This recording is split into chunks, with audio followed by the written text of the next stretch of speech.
Yes. Okay. Now the exit of the building.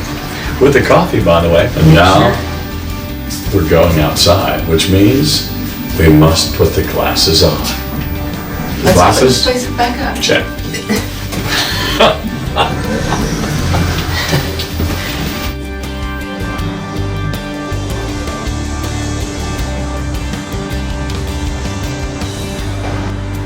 How about this beautiful day? You know, after surgery, you gotta say thank you to the staff, the crew.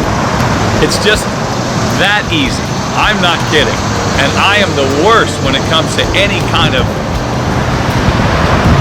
procedure, anything. I am such a chicken. I get nervous. But that was the easiest, honestly, I've ever done. So I'm gonna get in the car, have my coffee. We'll see you all later. Thank you, DAI Medical, and thank you to the entire staff. I love you guys. See you soon.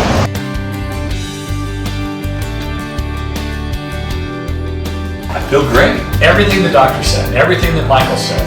Maybe be a little restless the first night with sleep, but I'm just not used to sleeping on my back, and that's all. And it was a little bit of pain from the incision, but everything else, I have zero tolerance for pain, so I'm shocked. And I woke up this morning, let's go. Let's get the hair washed. Let's start the process. Always look at your phone in this direction. Never take the time to put your phone down and then bend your neck this way. That stretches your sutures. I learned that from the video. The Angels beat the Dodgers last night. Look at that. And I'm preparing for my show on Nash Nights Live right now as we speak. Oh, right there. I'm going to come in all prepared. They'll say, what have you been doing? The laser at PAI Medical.